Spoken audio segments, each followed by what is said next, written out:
Hey, everybody. Welcome to another Knocked Conscious. Mark here. Welcome. I've got Jason. No, this way. He's this way. Yeah. Hey, what's This up? direction. There you go. How you doing? Jason Fry's joining us. He's one of our friends that we have on the show.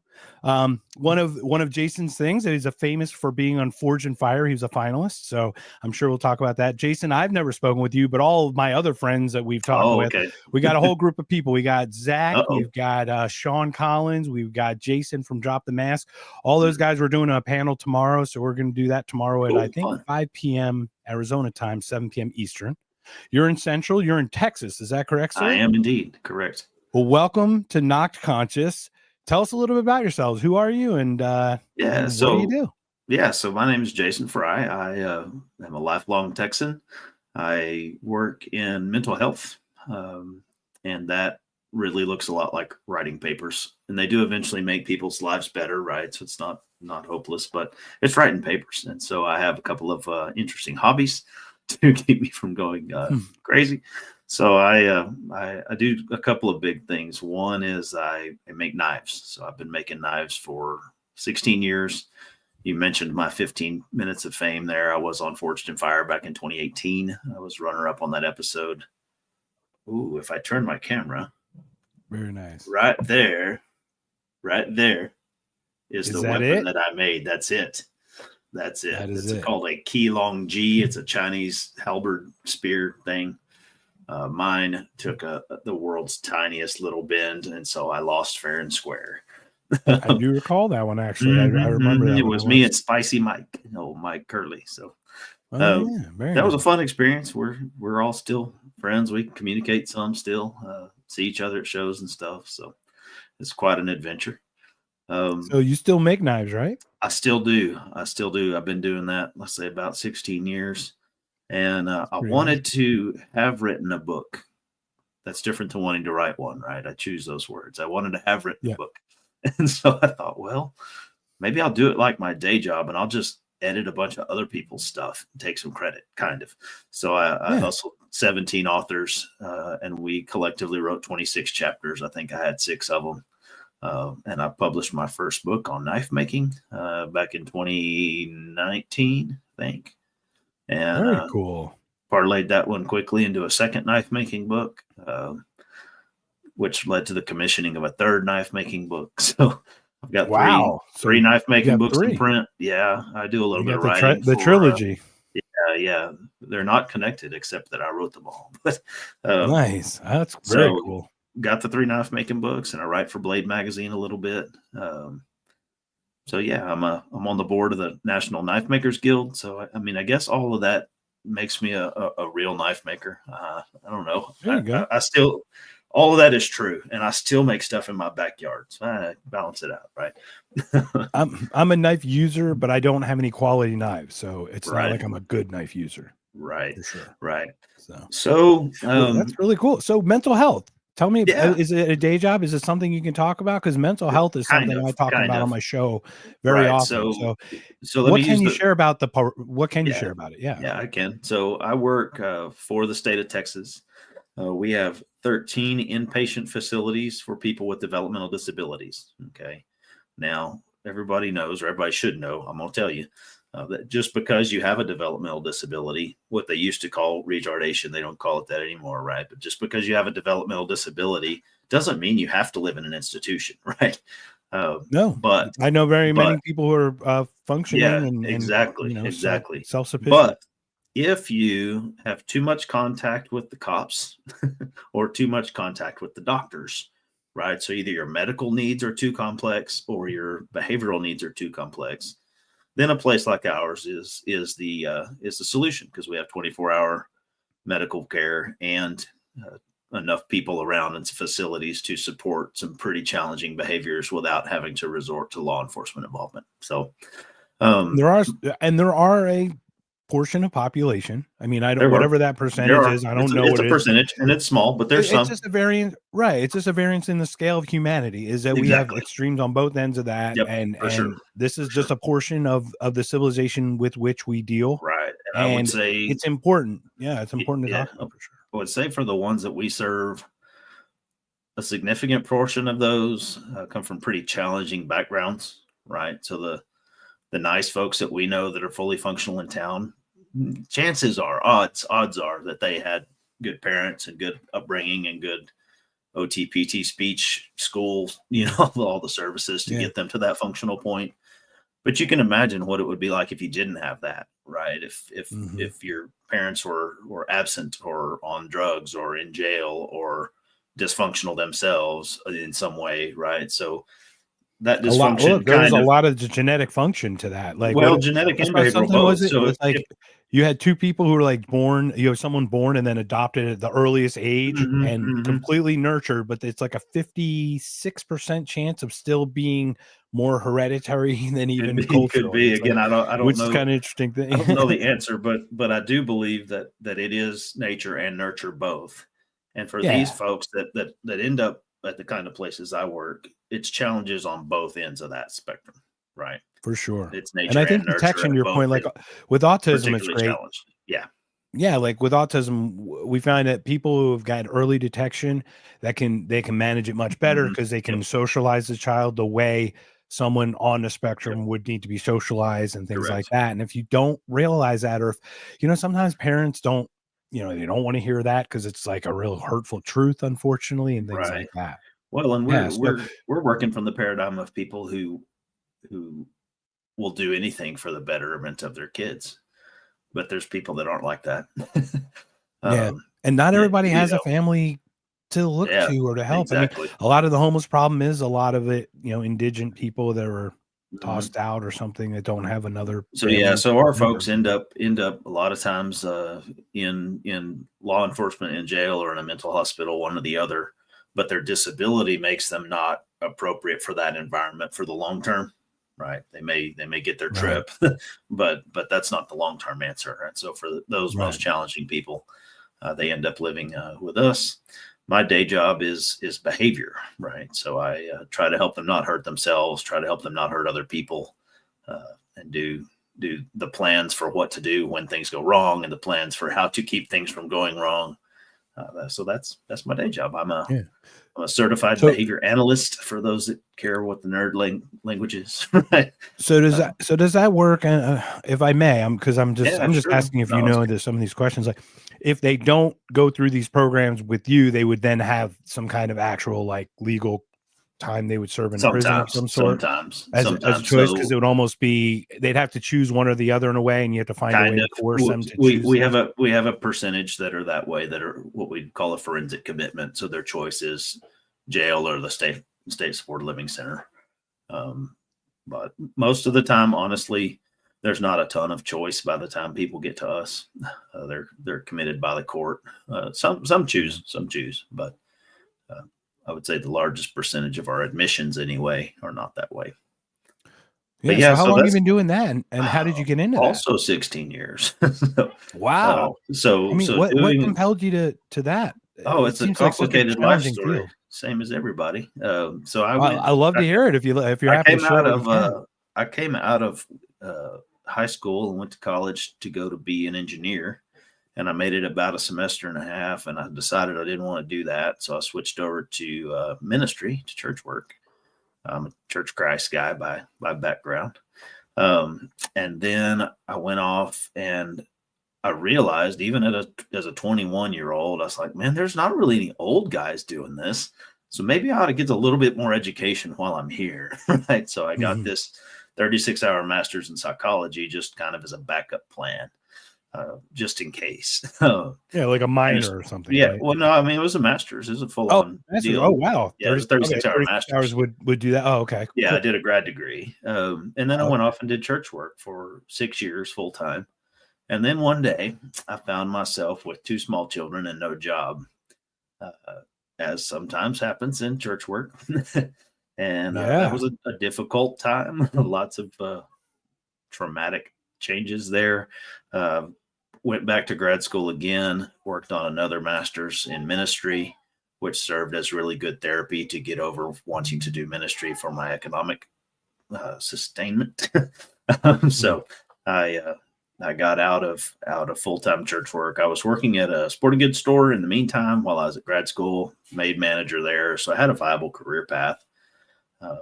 But I had worked 6 days a week in December, all December. And at the end of the month, I still hadn't gone Christmas shopping. And we had won a raffle for a babysitter. Okay. So I had this free babysitter that we used to go Christmas shopping after I had sold people crap they didn't need for the last 20 some odd days in a row. And I was fussing about that to my babysitter. It was a very competent, kind woman from church. She runs a big thing in Abilene there. And she said, "Well, don't you have a master's degree?" I said, "Nope, I got 2 of them." And she's like, "Well, they're hiring over there." And I said, "Well, what do they do over there?" And that's how it went. I met the minimum qualifications. I applied. They were in the process of hiring a whole bunch of people, which means they get pretty far down into the applicant pool. So they picked me. And so, yeah, here we are. Somewhere along the way, they decided that we needed more education. So they provided that. I took advantage of that fully. Absolutely. And so that's how I am where I am now. A lot of years later. Worked my way up through a couple of facilities, and now I work for the central office. So very cool. So you work with the church of churches different times. Do you do that at all? Are you a pastor in any capacity anymore? Not officially. I have not been. Do you still have the same faith that you did, or did your faith change as your career path? The same basic denomination. I still serve at the church some in terms of singing. So Churches of Christ are distinctive about mostly a cappella music. So I've been a singer since I was a young man, high school choir. So I've done that forever. I mean, I probably will continue. I have fill in preached some. I have taught Bible class plenty of times since I got out of it as a day job, but I do not serve in any full-time capacity. I serve in a completely voluntary capacity. Fun capacity. So it's not a job anymore. I can still help people, but I can do it when I want. It's great. I know. Second I make anyone on this podcast, I'm going to be like, oh, now it's work. Yeah, for real. You know what I mean? I'm doing all this like passion work for free, but I know the first penny comes in, it's going to seem like a job. Like, got to do it or else. Yeah. Yep. It's going to change everything. And it's such a shame. So after all of that, somewhere along the way back in about 2012, I came across this idea. You can see my flag in the back that maybe Texas would be better off as an independent country. Right. So I was anti a little bit everything, but I came across this idea. Well, maybe we could do better on our own. And I bought it. Like I got it. It made sense to me. Clicks, right? Yeah. When you hear something now, like it's interesting because once again, we're talking about variants of the human species. Mm-hmm. You hear a message, and for you, it just rings. There's this truth. That makes so much sense. Yeah. So share that experience and how did you first hear it, and how did it kind of just resonate? Like, how did it even come to that fruition? So the simplest answer, again, I don't want to dive off into this too far, was that the Federal Department of Justice got involved in my day job. Okay. Now we earned that. It's a long, complicated process I can't talk about, of course. But what it came down to was this. The government of the most powerful country in the world was busting Jason Fry on what he wrote in one individual's paperwork. Right.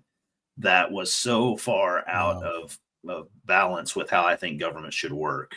Again, we earned that. We needed some scrutiny. That fine, our services improved, but the macro level of, the most powerful country in the world that can't control its borders, it keeps blowing up other people on the other side of the world. By golly, they got Fry's papers under control.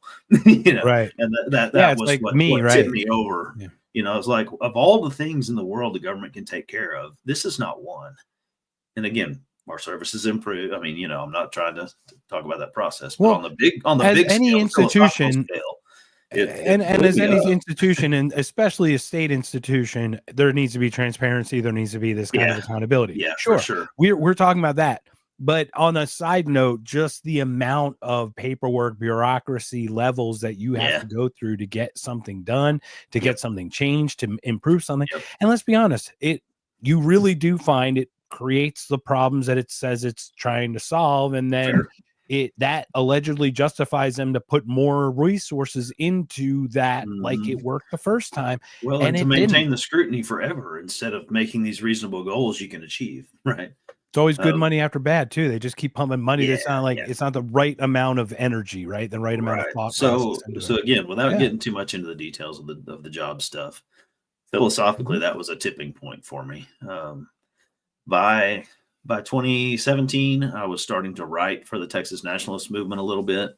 Um, you know, writing pro Texas independence news. Basically, the format is pretty simple. Something happened.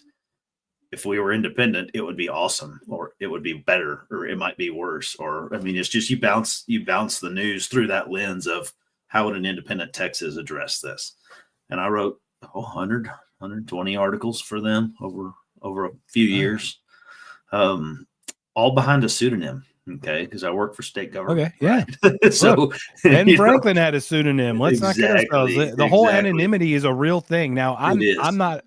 The thing is, like, I use my full name, which is funny because Mhm. on the anonymity thing is I had that real early, and it Yeah, was before I had even thought anything, and I'm like, I already have a digital footprint. right. I can't be anonymous. They're Yeah. just gonna find it. So I'm just gonna go all in with who I am and just So put my face to it. that's So I kind of totally understand it. where I got to eventually, right? So after advocating from the shadows for a long time, um, there was another tipping point in my advocacy. So back in January of last year, there was a conflict or an interesting turn of events down at Shelby Park in Eagle Pass, Texas. Do you know that story? I'm familiar with Eagle Pass, but Yeah. can you So tell here's the basics. It was right at the height of some of the border chaos, and there is was this where this they were bulldozing the razor wire and things like that, or is sort this of some other it was a piece of that same ongoing conflict. There was an issue with buoys. There was an issue with yeah. Texas putting out razor Can you wire and the share it feds taking it for down. people Yeah, who I'm don't fixing. know? I'm getting Yeah, there. I'm getting there. please Yeah, I'm share the working on whole it. thing. Yeah. Love it. So Shelby Park was a public park along the river. Nice place to have a park, right? So that park was under air Usually. quotes operational control of the feds, which means yeah, y'all come on over. Here's some cookies, right? I mean, it was like they were letting everybody and their cousin from through that public park, and it wasn't private land, so there's no individual that could close the gate or build the fence, right? It was public, sort of. So the state of Texas did a little bit of legal research. I'm not sure on the details of it, but they figured out that the feds didn't have a right to be in the park. They had no jurisdiction in the park. I mean, in that piece of property. And so the state of Texas, Texas State Guard, one night put up fences and locked the feds out. So they closed the park down as a park, which Right. conveniently, wink, wink, closed down that major border crossing site. Um, Oops. oops, Right. no, Man, it what a wasn't. Oops, it was very coincidence. on purpose. So what Yeah, you no, ended I up with exactly. so what you ended up with was Texas State Guard lined up on one side of the fence and Border Patrol lined up on the other side of the fence, right? A little probably grumpy, all law enforcement, everybody's strapping, right? So um, I fully believe nobody intended to escalate that. And it didn't escalate, which is awesome. Uh, but we've all also seen Tombstone or the gangster movies where everybody's sitting there yelling, you put yours down. No, you put yours down. And the one little scared kid in the back twitches and everybody's Yeah. dead, right? And it's true. It happens. I saw that as a possibility in that scenario, not because anybody there wanted to escalate, but because some stupid fool in the bushes could do something that might start a civil war by accident, Yeah. right? And Right. And it so really is. I mean, what wasn't it the one with the I mean, with the revolution, wasn't it the 8 British soldiers, somebody whoever fired first? Somebody just had an itchy trigger finger too, right? a little, A yeah. little bit, right? I mean, felt Lexington and agitated, Concord but and the Boston Massacre. I mean, there was a lot of stuff leading up to, yeah. Yeah. but yeah, So, same kind of scenario, right? And I don't want that. Here's another none reason of us why I do. don't. No, well, I think there might be people that do. I There think might be they're a couple foolish. nihilists Uh, like a but Soros or two. so I have two sons, 19 and 20, that serve in the U.S. military. Okay, so my worst case scenario, the thing I prepared them for was, God forbid there come a day when your boss tells you to come hunt down me, right? I'm Yeah. explicitly nonviolent all the time, but conceptually you get the idea. right? Is my worst case, my worst fear for my children is that they would be called to fight against their homeland, their family. Mm-hmm. And Yeah. so I sure as hell am not going to let that happen by accident because some guy in the bushes pops off, right? So that Shelby Park thing was a major tipping point for me. And I thought, well, somebody's got to get ahead of this, right? We cannot leave this to chance. Fortunately, sometimes those long shot chances, most of the time, those long shot chances don't occur. Cool. I'm happy for that. But I started writing in February, like right after that. And I had the book in editing and layout and stuff by July, and we printed for the last week of August. So I hustled it out as far as things go. Tried hard to do good source work. I had 60 or 70 citations. Used a bunch of other people's material, as references as a responsible scholar. But there are already scholarly books in this rhetorical space, right? So Ryan McMakin has a good book on how smaller countries are better, and secession is probably nice. What's his name? Frank Buckley, F.H. Buckley had a book from the left perspective, actually, about how, we don't necessarily have to put up with a Trump-style government. We could break away and do it our way, right? And that was in 2022. Right. So that there's already stuff in that space. Are you familiar with Stephen Villay of Club 75 Alliance by any chance? Don't know that one. Oh, so they're New Hampshire. So they're part of the Free State piece where they're looking to secede as well. Yes, I know that story, and I know some of those people. I just didn't know that one particular guy. Do you have a group? You have a specific group together? Can you share like an org or .org or anything that you have? Kind of. So let me back up one notch. So there are already secession groups in at least a half a dozen states. You mentioned New Hampshire. I'm from Texas. I know of California and the Idaho thing and Louisiana and Florida just off the top of my head, right? Sure. And so when 2 years ago, roughly, Marjorie Taylor Greene out of Georgia threw out the idea of a national divorce on Twitter, and everything exploded. Everybody went nuts, right? But those of us who have been diligently working on a peaceful transition for years already, we're kind of irritated, honestly. It's like, that's not a freaking plan. That's just a slogan. You don't even know what you're talking about, right? Right. So, that actually just stokes the rhetoric. Yeah, I mean, it just amps the rhetoric up without actually putting anything concrete forward. So that's the angle that I took. I wrote the book called National Divorce, A Plan for Peace. Now, let me give you the fastest summary in the world. I took the rhetoric of what if we split and merged that with the strategy of the existing groups who have been working on clean strategy, right? So the way to a national divorce is through, in my mind, legislative action or the existing legal processes so that you can result in a peaceful outcome. Of course, 250 pages, it's a little more complex than that. But again, I intentionally wrote to bridge the gap in the rhetoric and to not repeat the scholarly level stuff, but put it in metaphors and ways that regular folks like me could understand. Right. So that's the thing is the way mastery of a subject is if you can teach it to like you can teach it to a fifth grader, right? So if you can explain it down to a simple way with metaphors, analogies, and things like that, that really does connect with people. So what is the general thought of it? Is it just Texas to secede as a whole entity, or is that? So let me get a couple of angles on that one. I came from a Texas background. Like, Texas is my home. I'm not going anywhere probably. Texas independence is my ultimate goal. To a large degree, I support New Hampshire and California and other places gaining their independence so far as it improves Texas' chances at independence, right? I want them to have what they want, but I want to be left alone. That's my big picture for me. I'm not interested super much. Why would you leave one master and then sign back up with another, right? Like, I'm not interested in some coalition or confederacy or confederation or European Union style, whatever.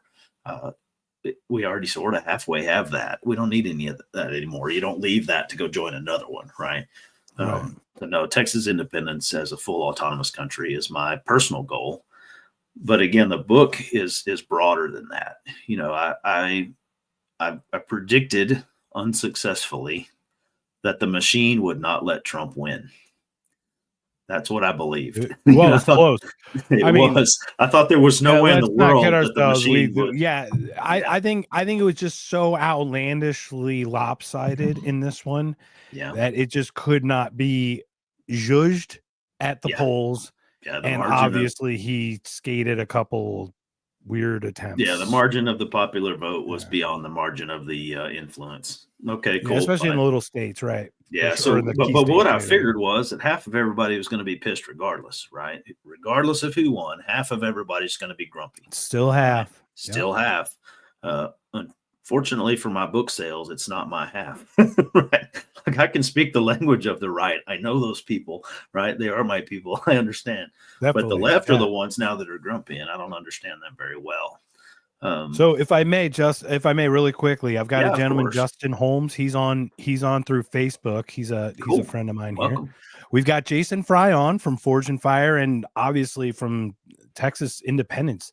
So the question is, if I recall correctly, Texas passed a bill in the last year or two looking into what it would take for them to secede. Is there some kind of piece where they're like a research committee or something? I can tell you about that. The answer is that's not exactly how it went. There was no such committee ever formed. But 2 sessions ago, we did have a Texas independence referendum bill filed. And last session, we also had a bill filed. Okay, so we have had legislation filed twice now, and we are 2 weeks away from this next legislative session. We fully expect that it'll be filed again. Many good ideas take multiple passes before they get traction, right? I would love to see. Yeah, I mean, legalization of marijuana. Yeah, I would love to see it take off. But the reality is, we are already in the process. We filed a couple of times. We've got 10 or 11 legislators who have signed a pledge to help us in this deal. So we're working it, man. We're working it. It's going to happen. It's just a matter of whether it's sooner or later. So, well, that's what's funny about it too, because you're talking about it taking off, and it's like I've been doing this podcast for 4 years. Like, there's zero traction, but then it'll either click or it won't. But when it does, if it does, and when it does, it just goes exponential.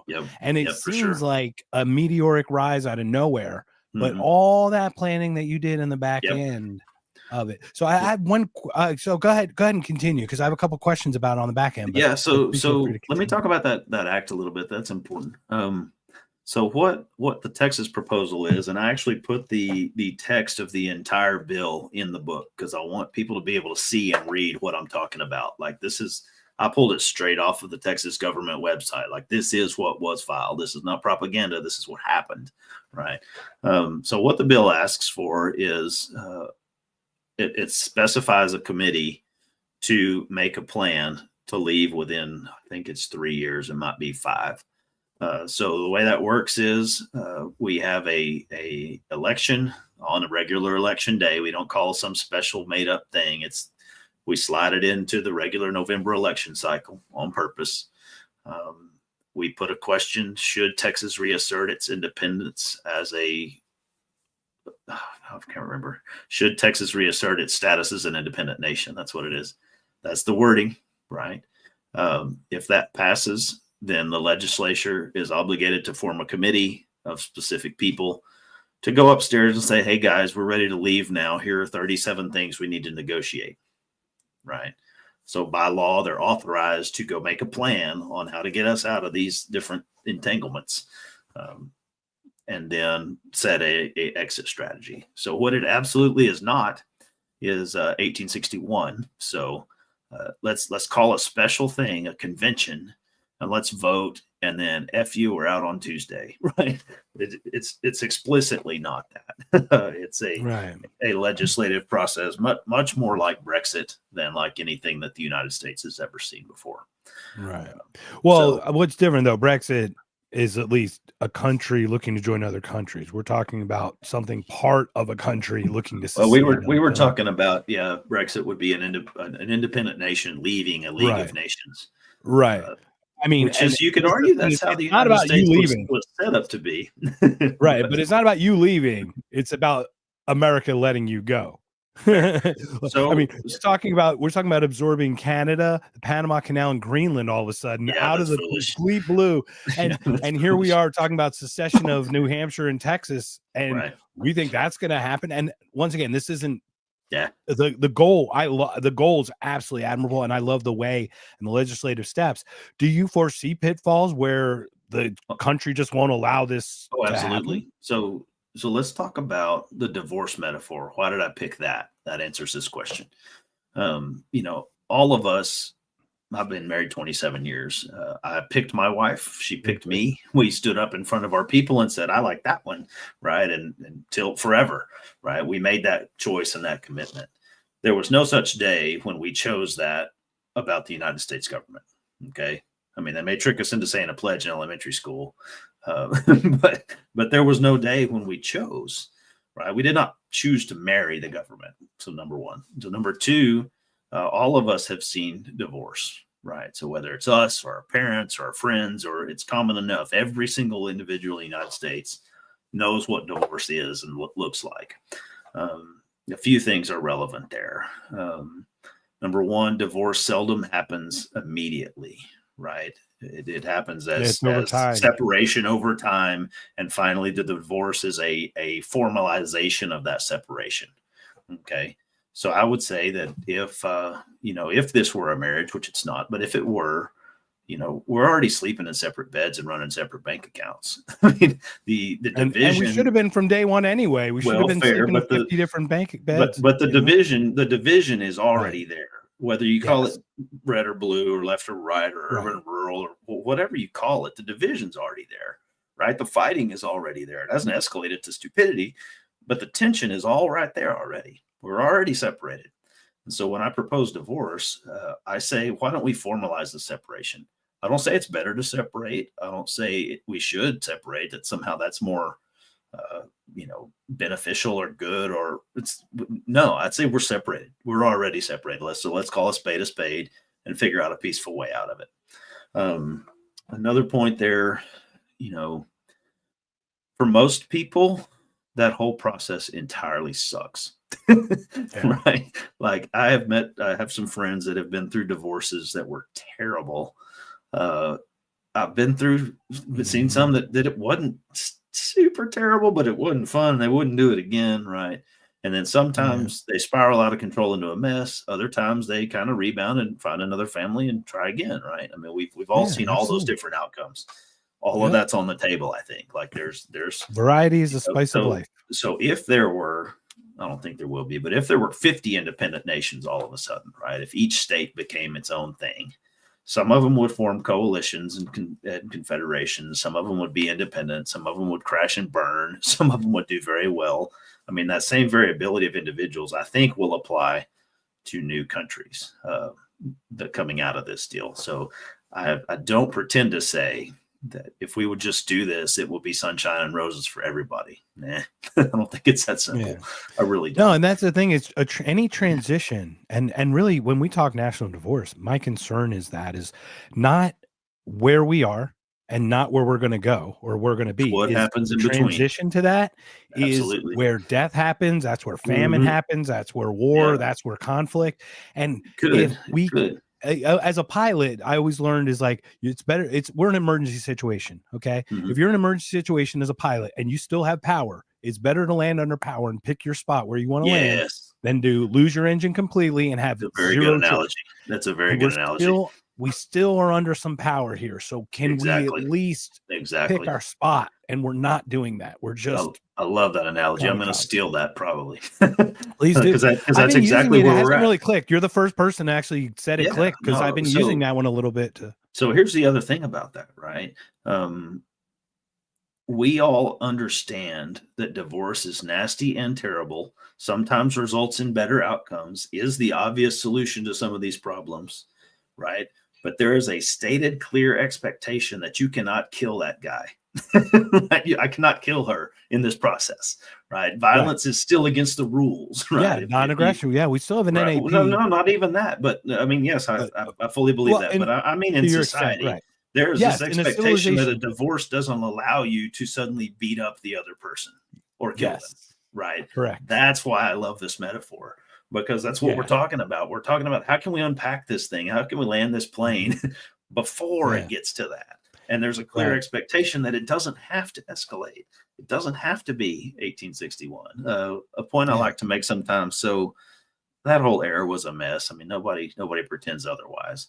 But there was a 10-year period called Bleeding Kansas where the abolitionists and the pro-slavery people were fighting each other in the streets and stuff, right? Like it was And that was neighbor actually the against start. neighbor Many stuff. people argue Oh that yeah, is the for sure. start. For And sure. once again, we've seen conflicts in very small pockets. We just haven't seen the So real spark of that powder fair. keg. And we can still put it out. We really Yeah. can.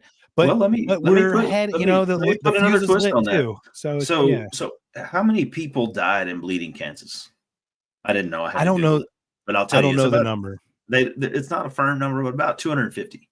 Okay, so in That's a 10 lot. years of terrible conflict, a couple of hundred people killed each other. Okay, and then the government decided to solve that problem and killed 600,000 more people to Yeah. solve that problem.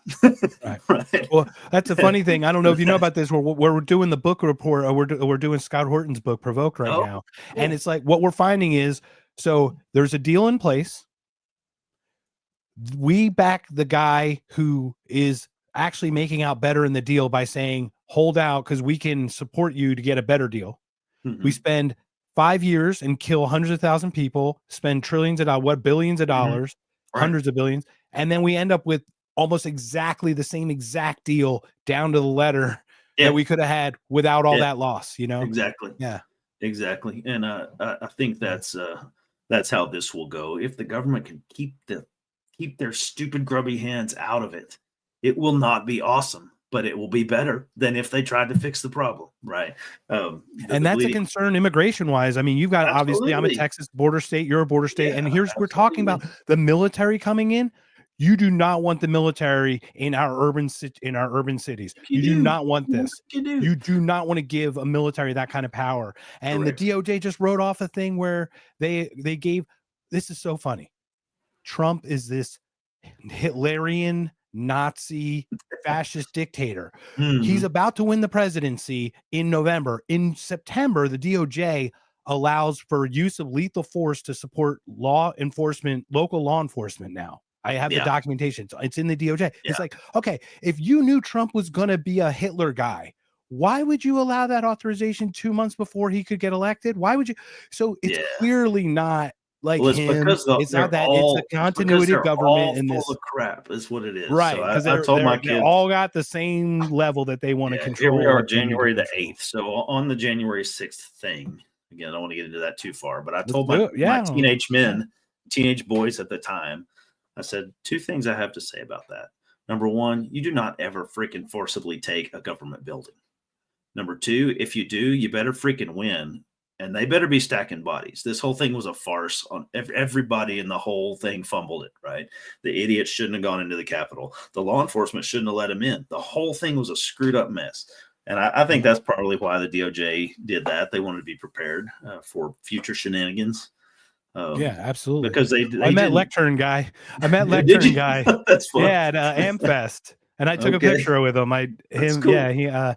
but like, look, he had to pay for what he did, and he did what he did. Yeah. He walked in, he did that. Okay, sure. Yeah. Yeah. But some Sure. of the people that were persecuted, absolutely ridiculous. But Yeah. also anyone who incited any violence or did any property damage, those are aggressions on property and They are. people. It's just not acceptable in Right, our and ideology honestly, of that. Yeah. violation of a sacred space, right? There are some Yeah. places you just don't bust into, and that was one.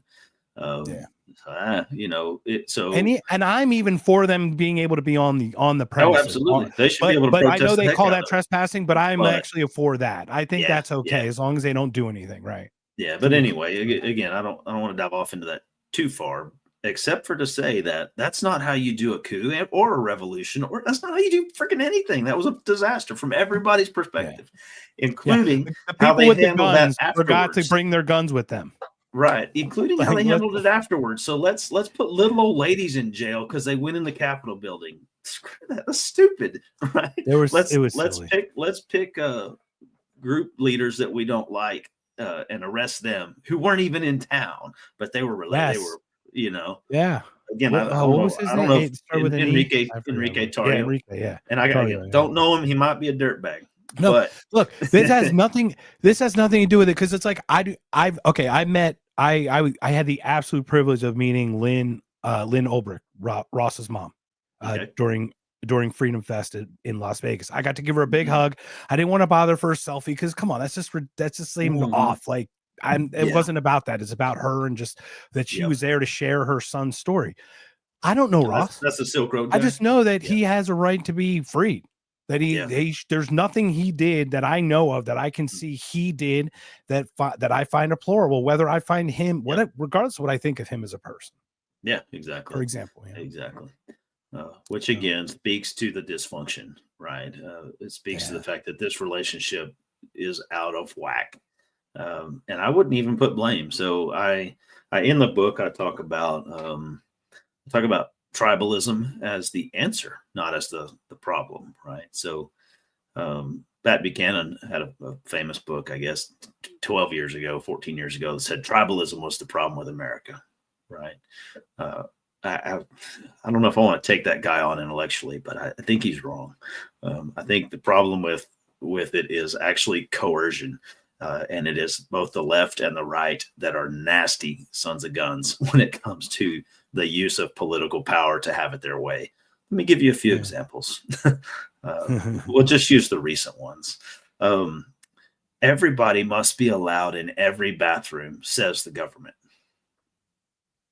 I think that single-handedly lost the election. Yeah, I think parents, when it came to their children, it just was a lot. It was an unspoken line where they're in their head and they're sitting there looking at the names and they're going, do I want my daughter to get beat up by a boy? Yeah, like, no kidding. Like, I'm just sorry. Like, do I want this? Then, and I really think because it seems to be that suburban vote, it's always that swing vote. It's always can go one way or another. And I really think that trans was almost single-handedly. The economy was one. Probably so. Really they were just over. So it. Again, I pick on that issue because this cycle, the left has really pushed that. Obama started it, right? But they have used the levers of power to force their opinion on a social issue.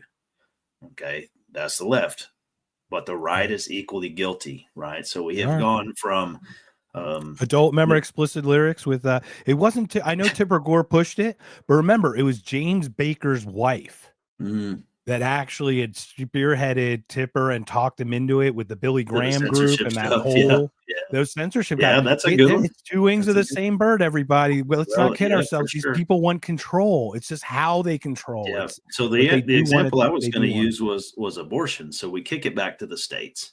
Cool. It should have been a state issue to begin with. Freaking feds shouldn't have been involved at all. It honestly shouldn't even be a government issue. It's rhetoric to say it should be you and your spouse deciding, or you know. But okay, whatever. Well, it's rhetoric to say that they made abortion illegal. It's not illegal. It's brought to the state's attention. Now, I personally do not think a state has a right for one of its citizens, if they want to go outside of the state to do something illegal in their state, then they can't go outside of that. And when I see that overreach immediate as just an absolute snapback, I go, guys, stop. Right. Let it simmer first. Right. That's the right doing the exact same thing. It is taking a social right issue, in this weird using the pressure of legal levers to screw over the rest of the world because of their opinion on it. To control their behavior that way. So the problem is not that one tribe or the other believes or allows or doesn't. It's that both of those bastards use coercion to have it their way, to force it their way on the other person. That's why the relationship's dysfunctional. So to me, the final solution. Yeah, go ahead. Go ahead. I was going to steel man your argument about the size. So tribalism is the answer. And let's go back to a simple concept called Dunbar's number. Okay, don't know that one. Okay, so Dunbar's number is the number of people that you can recognize with your face that you know directly. It's like 10 to 20 people. Yeah. Then there's an outside circle of that of 60 to 80 people that you know, and you know their name, and at least you know where they live or whatever. Then you've got an outside circle, but it doesn't get bigger than about 150, 200, right? Now I do think we do with technology at the level it is now, and we don't need to go any further. I don't want to push that AI stuff because it is dangerous. But at this level, we can use technology to make that Dunbar number 1,500 versus 150, maybe 10x it. And you know what?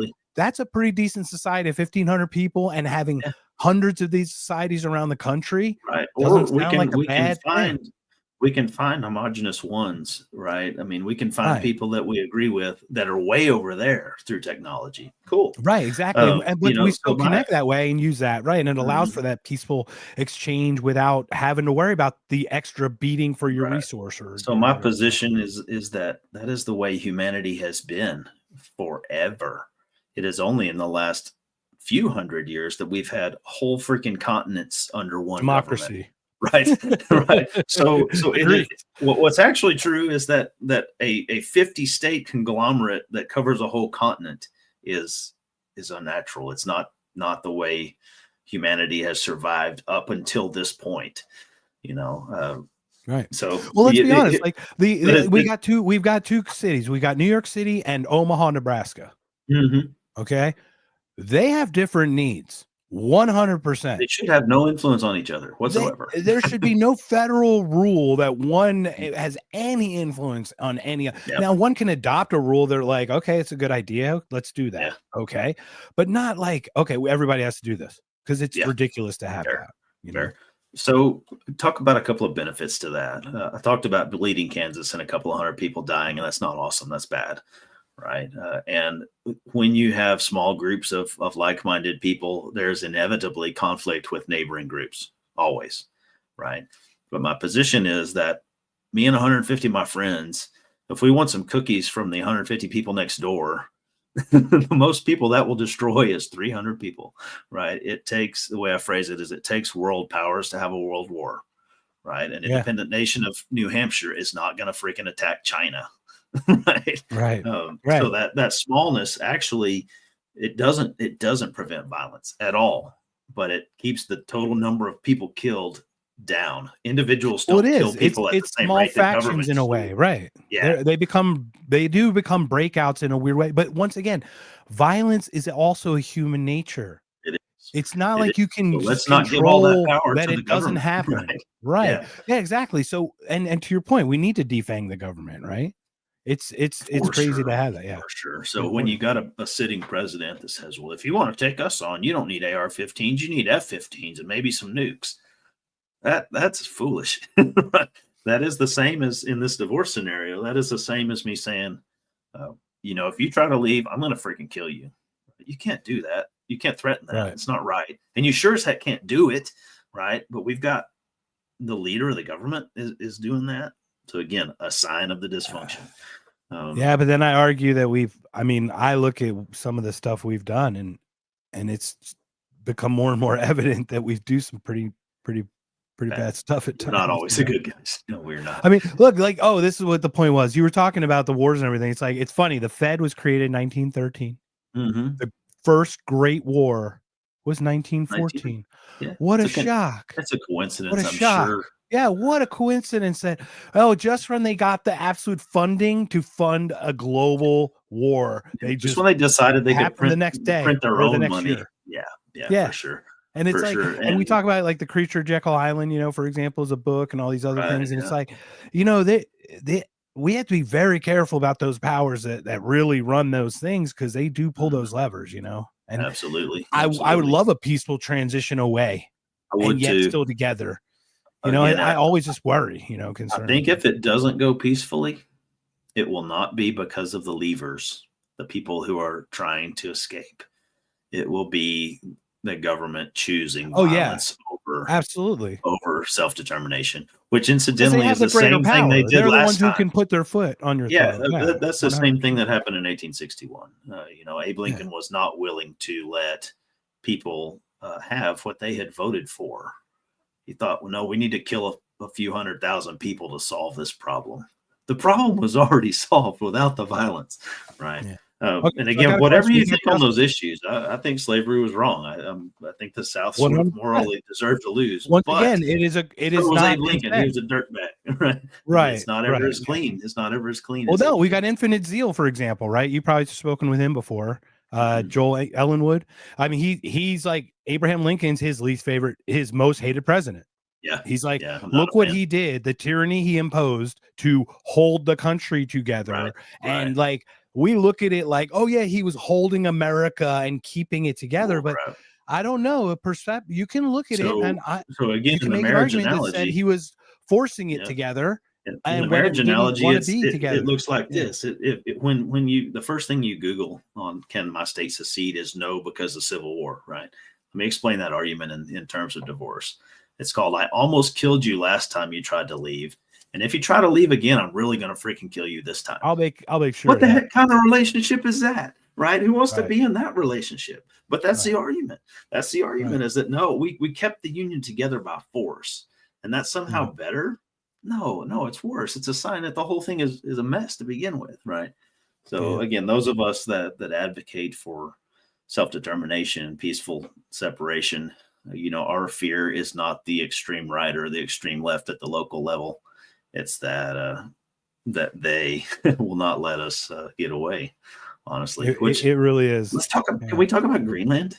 Just because Yes, it's related. One question before, because Justin's been very engaging, and let's be honest. Okay, like, cool. First of all, thank you for joining live, because like this is fun live because we get I a ain't number of scared. people We coming run up all and over the on and place. stuff Yeah. like that. Yeah, and it's really fun, and people get to type in. So Justin. Okay, so I'll give a little background. I was a grade A neocon. So once again, I told you I enlisted in the military, but I failed the physical on the last guy. Blah blah blah. I was all about. I had a "Hey Saddam, this Scuds for You" T-shirt. I was all about total Iraq, Libya. I remember the F-111 when I was in middle school or whatever in '86 or whatever when they bombed Libya and all that. Okay, all that. Now, it took a while, but it cracked. Very similar to like kind of a Tucker. It was like, what? And then just once it cracks, you see all the lie, and then it just like opens, and you can't not see it. You know what I mean? You just overlay the blueprint. You go, oh, I see the truth. So I Justin is a very good guy. I admire the man, respect the man. I think he's a little bit where I was. So this is kind of from this perspective, and I totally understand his perspective. So he says, we live in a world run by massive mega power states. How would a conglomeration of tribalistic states live safely on the world stage when surrounded geopolitically by these superpowers? Again, I argue that it's the superpowers that are the problem themselves. If it comes down to, me and my city, 200,000, me and my 200,000 person city, we can't stand up against the power of the state of Texas. The temptation of externals to gang up has always been. It's always been. Read the Old Testament. These 7 kings from these 7 cities went and attacked those 7 kings from those 7 cities, and everybody died. I mean, that's humanity. That's the way it is. Right. Mutually assured destruction in a very weird, broader sense. Yeah. So and I would argue it is optimistic to say that we could do better, because I believe that we could do better for our families and our neighbors by leaving those other guys alone. Again, the whole, honestly, the Achilles heel of the argument of this book is that it depends on a commitment to non-aggression. Everybody who's willing to leave is willing to do that. But the rest of them, I don't know. I don't trust those guys. Right. So that, that's kind of the answer. And for every other country in the United States, I'd argue that there are 190 countries around the world. So it's not like we have 2 or 3 countries that are swept up by other countries. So there are going to be defensive type pacts. And exactly. There are many states that are larger than many countries. Let's talk about that. Yeah, that's a great line. So and to that extent, and then as a last point is we're talking.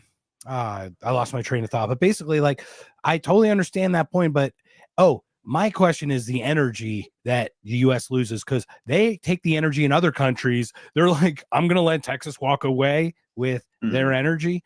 And that's always the one that I was concerned about, because what drives these countries. Yeah. Considering the petrodollars now, what everything's married to.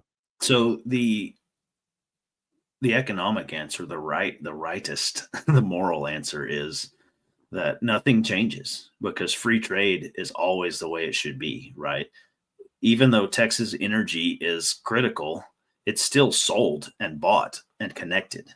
That doesn't have to change. It doesn't have to change. And what's interesting is, right, because they will still need it, and I will still have it to sell. Right. And I would choose to give it to my neighbor or sell it to my neighbor to keep that keep that relationship strong. I wouldn't want to even undercut them to make a profit to go halfway around the world, because I'd want that. It's because part of your geopolitical. I need technology, and I need resources. Right? It's all it is a trade of resources. It's the same as if I had too many carrots and my neighbor had too many apples, and we wanted to trade those. Exactly what it is. Yep. On a humongous scale. So sure, Texas in particular has a lot of oil, and gas. Number one, we don't get to exploit that because the feds keep jacking with us. But number two, that's still a resource that's tradable, right? And so again, we could trade that for corn or for cows or for crap on the stock exchange. I don't know. We trade for what we want. Yeah, whatever. What about tiny countries though? Let's talk about that. So Texas is roughly the 10th largest economy in the world by itself, 9th or 10th, depending on circumstances. California is fourth and let's not get ourselves growing. Yeah. So when you say that Texas in particular would never survive as an independent nation, what you're really saying is somebody out of the top 10 cannot do as well as somebody out of the bottom 250. Right. It's illogical. Right. It's illogical. And to Steelman Justin's argument, if I may, I think what he was kind of saying is like not just Texas, but he's saying if all 50 states seceded, we're talking about what's Rhode Island, who's Rhode Island going to protect itself from? Like, and I think that's kind of what he's only like. Hawaii would be literally on an island. Hawaii is vulnerable because it's up there by itself. For sure. So that'd be an interesting one, right? Who's going to take over Nebraska? It's right square in the middle of a continent surrounded by a couple of oceans, right? The risks are low. Red Dawn. But let's talk about that. So the United States spends about 3.7% or 3.8% of GDP on defense, and that covers about 40% of all the defense spending in the world. Okay, the international average is about 2% of GDP. So let's follow the logic here. The numbers are not important. The logic is critical. So if an independent state like New Hampshire or Rhode Island or Texas spent the international average on defense in proportion to its GDP, right, 2%, then it would be as defended as the international average. Right. What is the international average number of countries that experience hostile takeovers? Right. Not very many. Not very many. Right. Right. And that's part of, and I don't want to say non-interventionist here. Okay. But I do really want to decouple. I want to have great relationships with these countries. But look, we have, other than our northern and southern borders, which we can secure. Let's not kid ourselves. We just have to have the will to do it, and we can do it. And immigration is vital. I am a first generation American. Immigration is vital. Absolutely. But it has to be done in a logical sense that benefits our nation as a people. Yeah. Right. Well, and so I look at that, but we are just so far apart from Europe and Russia. It's like they're not coming here.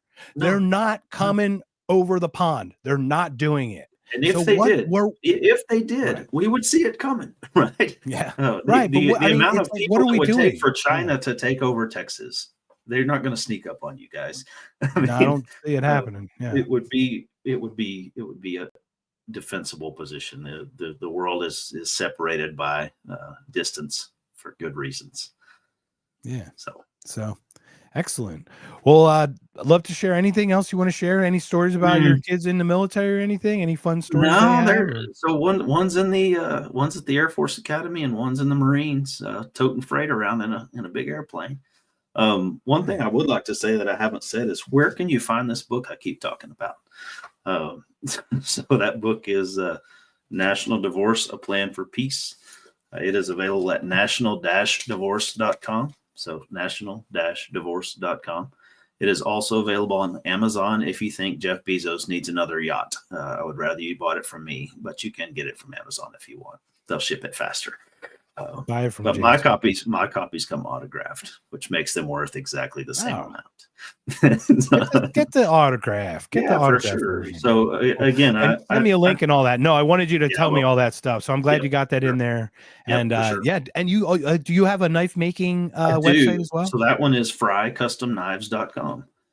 Fry Custom Knives. Now I am Jason Fry, Jason K. Fry on X. That's where all my politics is. I am Fry Custom Knives on everything else, which is Instagram and YouTube and so I try to keep them separated a little bit. I don't try to sell my politics to my knife customers or my knives to my political customers, right? Well, just like Michael Jordan said, Republicans buy Nikes too, or they buy shoes too. That's right. If you show up with green money or a cow for trade or something, or precious metals. Yes, I trade as much as I can trade. What record of that? I don't see a record of that anyway. It works out well. It does. It does. Cool. So yeah, man, I'm happy to have had the chance to talk with you. This one's been a little more freewheeling than some of the ones I've done. My brain, every answer that you have makes me ask 82 other questions, and it's really bad. I have a really bad habit. No, it's not. It's good. It's different, and I can tell you that a lot of people are like, it's just a different experience than most, because a lot of people have head goes like that. So is there anything else you want to talk about? Is there anything you did want to share about anything that came up that needs to be addressed? We had an interesting weird Trudeau leaving Canada. Greenland. Greenland. That's what it was. That's what we want to talk about. There we go. Let's close it off on Greenland. Yeah, Greenland. Current events are always good. So there has been some chatter that perhaps the United States would buy Greenland somehow or another, whatever the heck that looks like. I'm interested in that. I think that's awesome. Not for the reason you think I think it is. The idea that some other place could have a vote of its citizens and decide to join or not join. Man, that's my neighborhood. That's where I live. That's what I want to see in the world, right? I think it's the wrong direction. I think turning us into a supercontinental conglomerate of that's the opposite of what's good for the universe. But putting it through a process of, do we want to join them? Let's vote on it and see. Oh, we decided not to. What are the benefits? What are the costs? That's where we need to be. I hope that people will see. Maybe it is it probably is, honestly, to Greenland's advantage to join the United States, just like I think it's probably to Texas's advantage to leave the United States. It's probably to Puerto Rico's advantage to quit trying to join the United States and start taking care of their own business. It's probably to Hawaii's advantage to stay connected to the huge conglomerate that's on the other side of the world. So for defense, I mean, every place has the right to look at their situation and say, am I in or am I out? That's why I like Greenland. I don't think so you like the conversation that this has arisen about a nation's choice to to join or not. Right. To leave Denmark and choose. Right. Yeah. Well, they already did that. Right. We know that they're doing right. So it's just about becoming but like the rhetoric that I'm seeing though is now he's talking, we'll use the military. And it's like, really? That's really stupid. Like, did that need to be?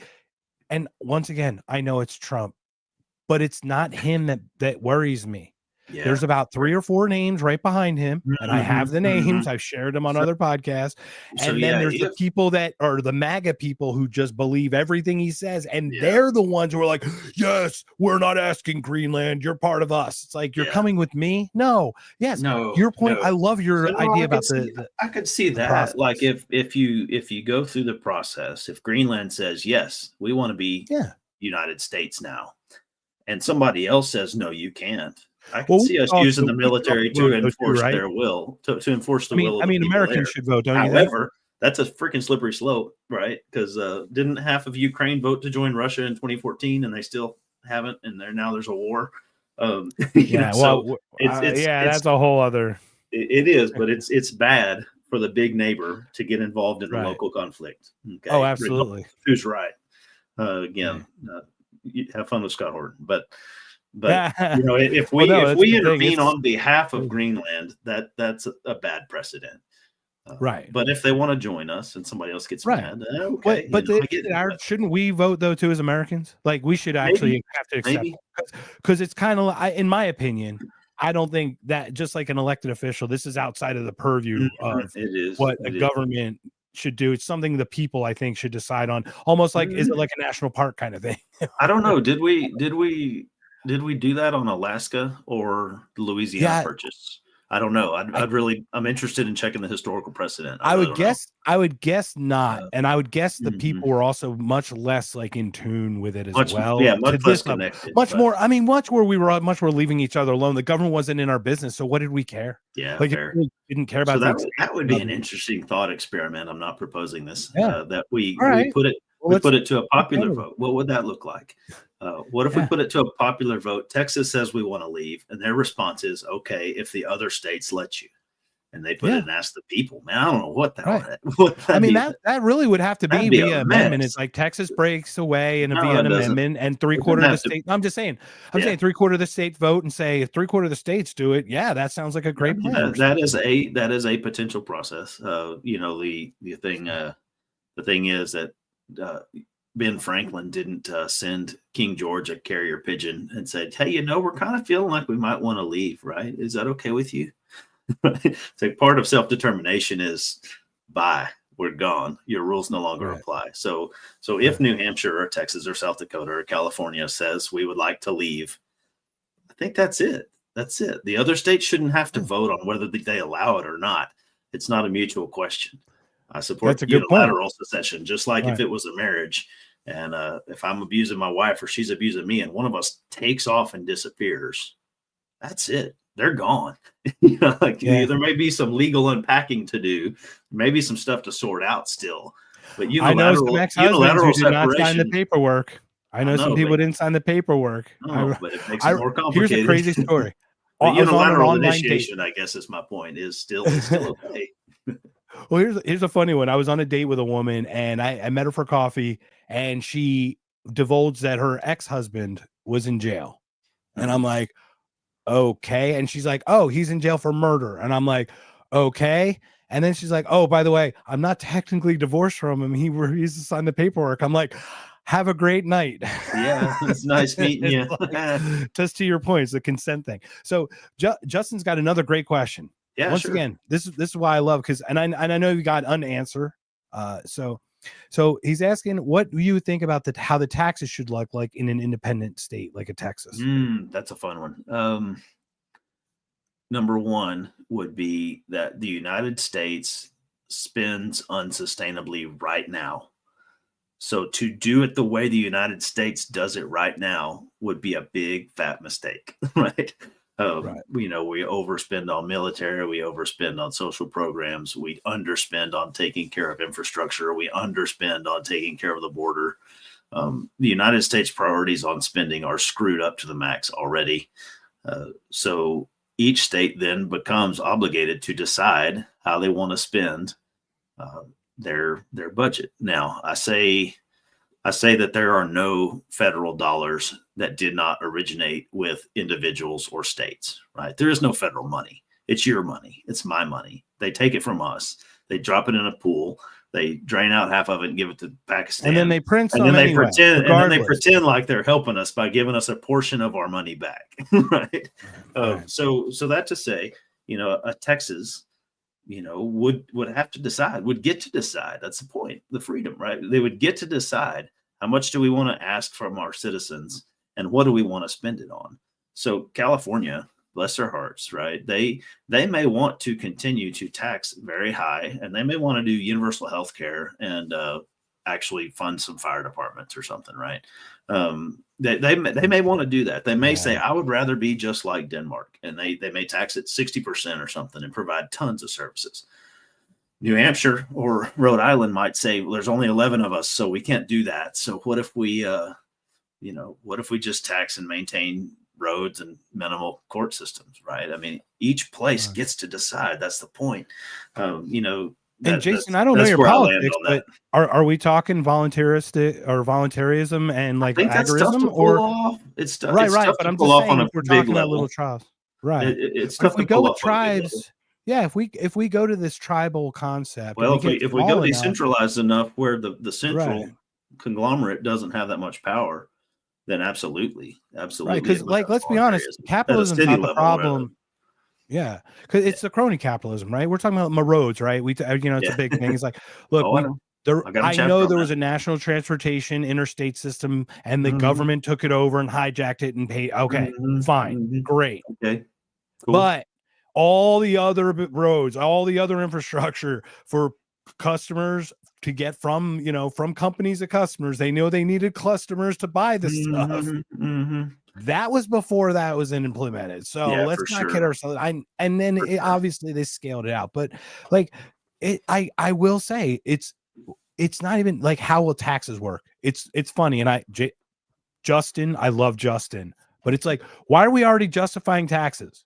Right. What Well, are we that's doing here? so I can You know tell what I you mean? my No, but personal I get it. thoughts, but But what it is why aren't we justifying being fiscally responsible as a smaller community of people now? Now yeah, that we have now that we're directly involved with the paycheck and our checkbook, right, because every single decision you make is going to cost you directly. You don't see it in the right, government structure the way it is now. Like right. here's a great number. We had COVID, right? We Yeah, got $1,200 from the right. government. Okay. Uh-huh. That was 5% of that bill. So think about this. Oh, yeah. Oh, There's yeah. 20 parts, right? 1/5, 5% is Mhm. 1/20th. So we as Americans spent $24,000 to get 1,200 back. Yep. And we're going, where's the 22.8? Where's Yeah, that where's the 22.8? rest? Right. So Where's the just to hear rest? those Yeah. numbers, We bought plants and smoked I them. I bought a mean, it's compact car with yeah, nothing, yeah, for no reason. So same. Joe Biden bought my last car, sort of. I mean, right, and then that we're even printed more on top of it. It's not even like yeah. the taxes aren't even enough. Well, and then It'd they're be wondering why one there's inflation when they throw a bunch of extra money in, but, right. It'd be so one thing let's if there was circle a all the way balanced back budget, around. right? Yeah, let's Right. circle all the way So back around. So my answer yeah, to Justin's original question, besides yeah. it depends on a lot of things, is that I can tolerate consumption taxes more. If I drive on the road, I should probably pay for part of that road. And whether I do it through the gas or tolls or what, it should be consumption based. If I choose to do it, Mhm. I should get to pay. I would say honestly, the same thing goes with fire departments. Maybe we don't all have to sign up a contract to be part of the fire department, but that's a local issue, right? If I want fire, I should pay for fire. Maybe if I choose not to pay for fire, I should be excluded. Maybe it's an opt out scenario, not an opt Yeah, in, about that. where Mhm. everybody in this lines pays 1% on their property taxes so that we can have fire. And if you say no, I don't want to do that, cool, your house just burns down. Right, you can make that Right, choice. right, That's kind of where I land, is right. And sort of your point is you're voluntarist like but sort of taxes are an inevitability, like with the yeah. government structure in some way. You're Mhm. not living some utopian thing. You're No, looking at I a don't think it. realistic, practical approach to this How can we to this provide the minimal process. amount of services with the minimum amount of coercion? Yeah, This was what I it's like about. that. Because Beautiful. we need some services, but they need to be as non-coercive as possible. They can't just take your house if you fail to pay your taxes, for example.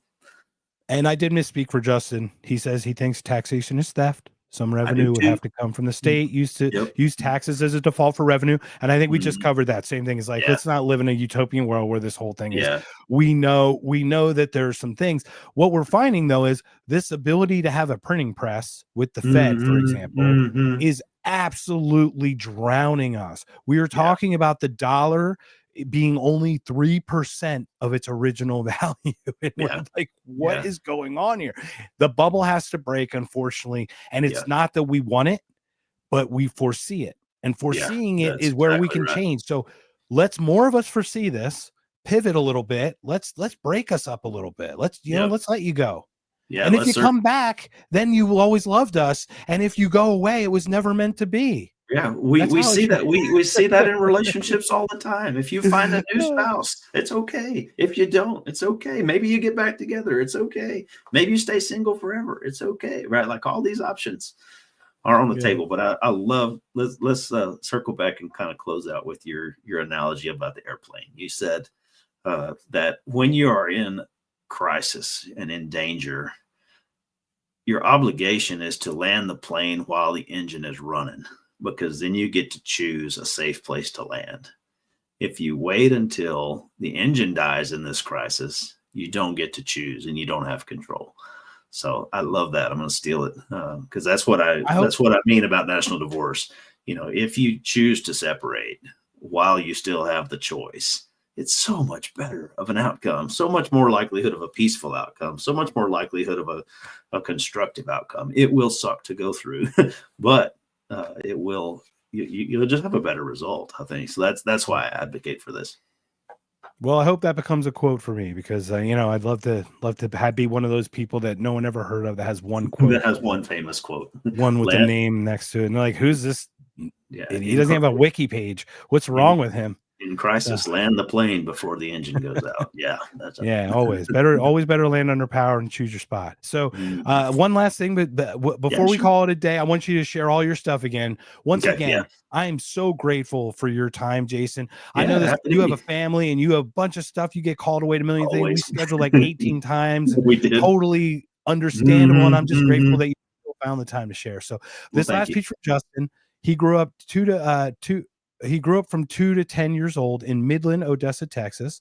Many other family members said many other family members have always said that if Texas secedes, they'd go back. So, yeah. So and Jason from Drop the Match just says hi, friends. Hey, what's up, buddy? Yep. What's up, buddy? So very cool. Very cool. So, once again, thank you again for your time. Jason, please share everything that you shared about your information, how we can get a hold of you, your book, your knives, everything. If what I said doesn't strike you as totally crazy and you think, man, that's an interesting guy, here's where you can find me. So for knives, it is frycustomknives.com for the website, and Fry Custom Knives on Instagram and YouTube. Okay. For politics, it is Jason K. Fry on Twitter, X, and national-divorce.com for the book content. So that dash is really important, national-divorce.com. Yeah. And if you just give me everything, I'll put everything in the show notes. Yeah, you bet. I'll email it to you back in a second.